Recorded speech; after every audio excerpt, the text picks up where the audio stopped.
I'm going to talk today about something that I read in a book, A Point of Practice, in a book by Gedun Chophel, who was a great, great Tibetan master and great scholar as well, who was a Nyingma and Nyingmapa, who also became a Geshe in the Gelugpa tradition. So he was extremely brilliant. And he says something that's really wonderful in this book that he wrote called Madman's Middle Way.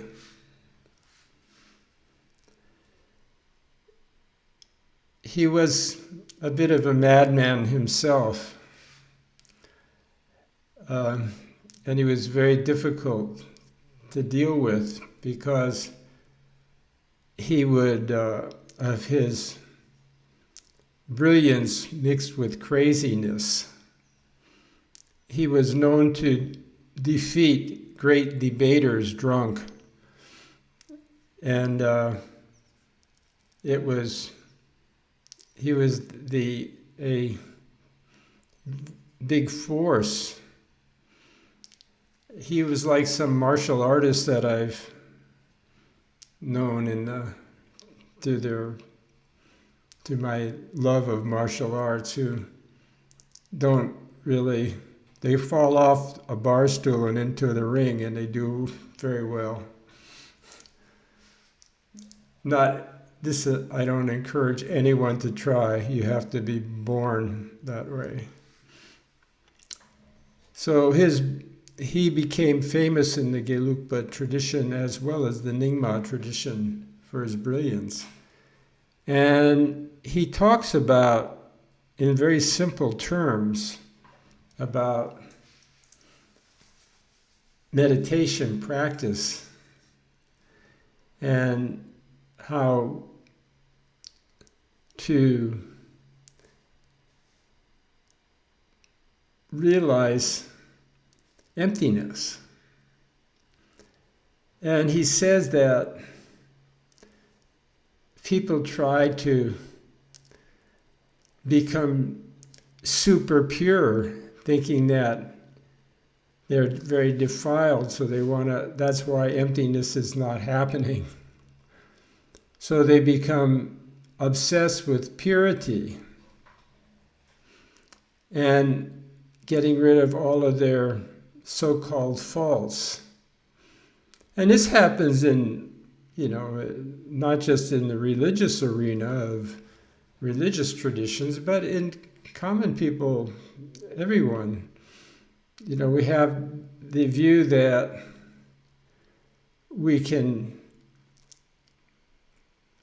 we're not great because we have our faults. I'm too fat, I'm too skinny, nobody loves me, I've got a big temper, I'm too greedy, I love money too much. And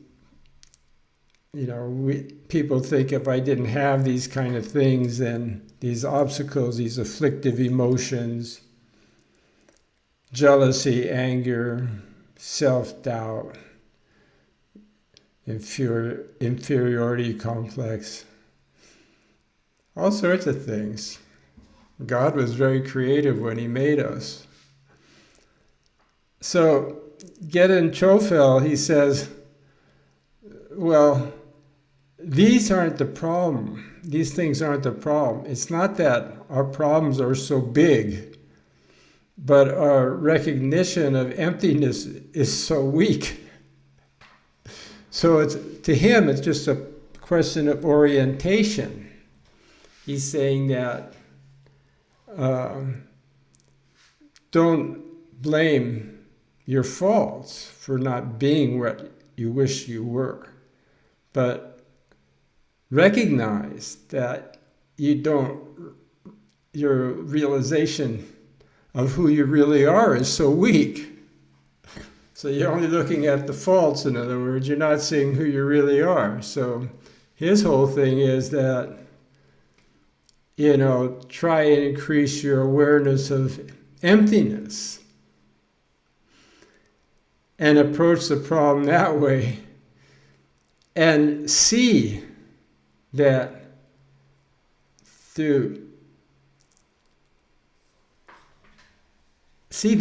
afflictions seem big when your realization of emptiness is so weak.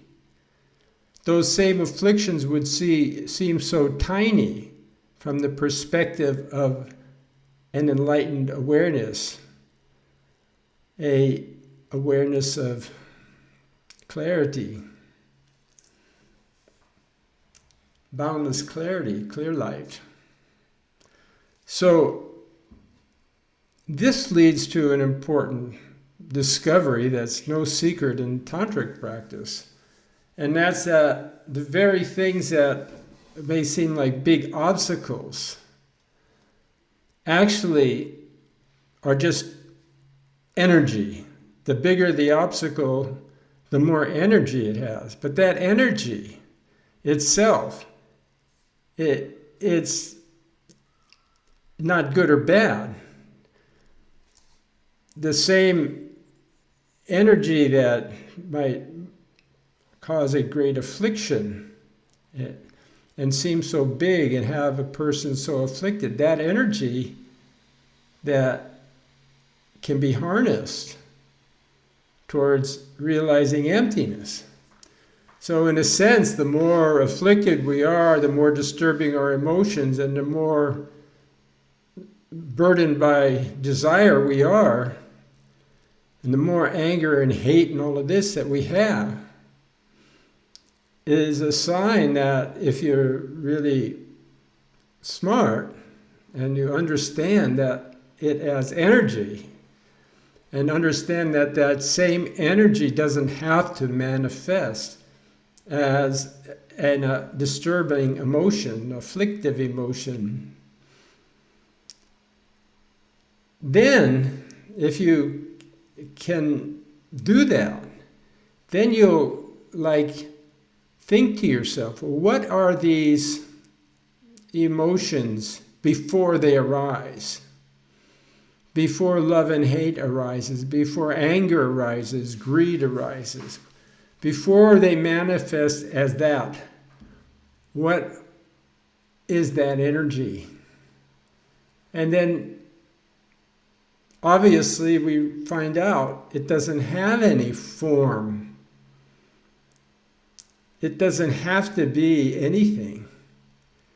And so as soon as one sees that, that can lead to an increased awareness.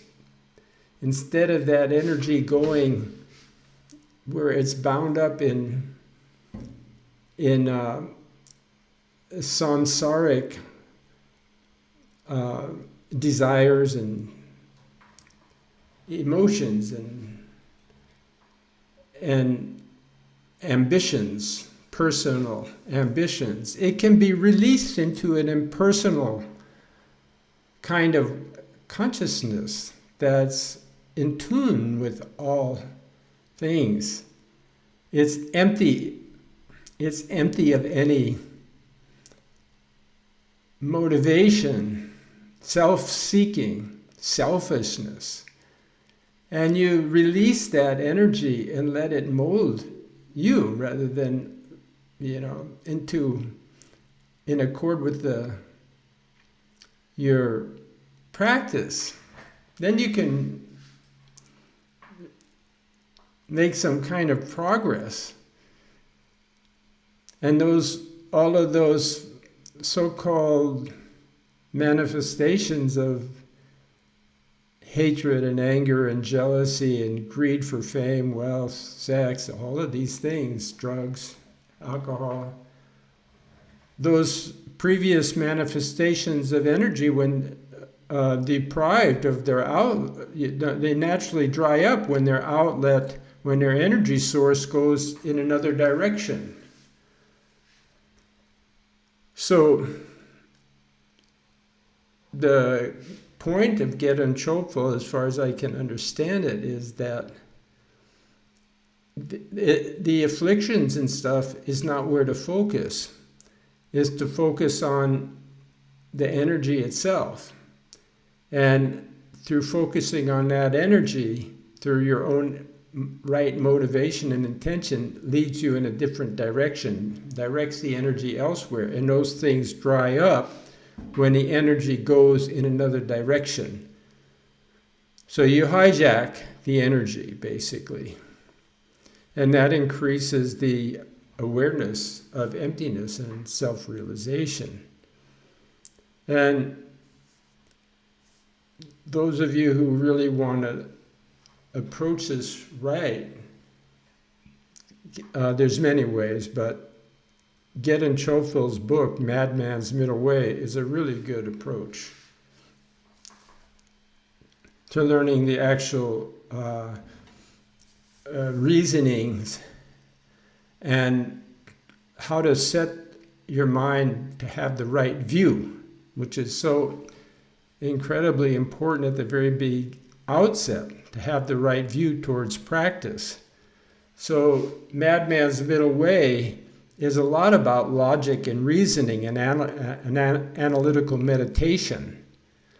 It's very different from most books you would read on the subject, because it takes some thinking and analysis to understand what he's actually talking about.